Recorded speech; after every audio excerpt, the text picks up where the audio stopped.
So most people don't realize what impact Jehovah's Witnesses have had on civil liberties in the United States. On the eve of World War II, 2 young Jehovah's Witnesses refused to salute the flag in their Pennsylvania classroom. Across America, thousands of witness kids took the same stand and were kicked out of school. The witnesses sued the government. 8-1, the Supreme Court ruled against the witnesses. It said the government could force its citizens to make a patriotic salute.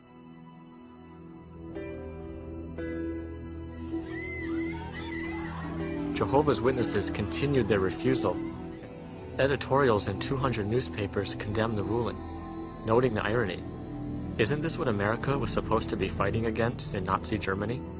They argued that a free country shouldn't force people to pledge allegiance to anything. In an unprecedented move, the Supreme Court agreed and reversed itself in just 3 years. Jehovah's Witnesses have been at the U.S. Supreme Court more than any other group other than the U.S. government, and the cases have reverberated throughout the entire First Amendment: freedom of press, freedom of religion, freedom of speech, assembly. Jehovah's Witnesses were talking about a different solution, and sometimes aggressively so, because they felt very strongly that the ultimate solution doesn't come from war, but rather from God's kingdom. Combine that with the nationalism that was sweeping the country in the face of growing international difficulty. And there was quite the unwillingness, the intolerance to hear the message that the witnesses wanted to articulate. Witnesses were scorned as unpatriotic. They wouldn't pledge loyalty to any man-made symbols, calling into question what it means to be an American.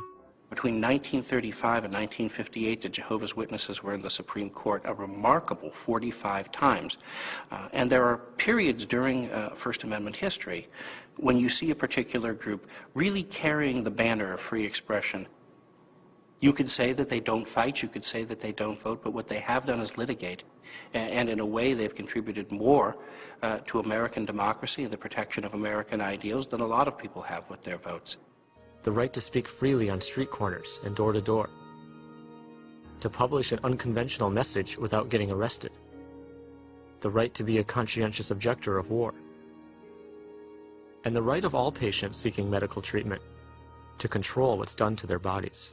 You can connect the dots and show how Jehovah's Witnesses have actually helped groups, even groups they disagree with. And what's really interesting is that Jehovah's Witnesses are not progressive. They're moral social conservatives. They aren't activists. They're only going to the court for their own purposes, so they can preach and worship the way they want. Yet, when they win a right, that right extends to everybody across the board.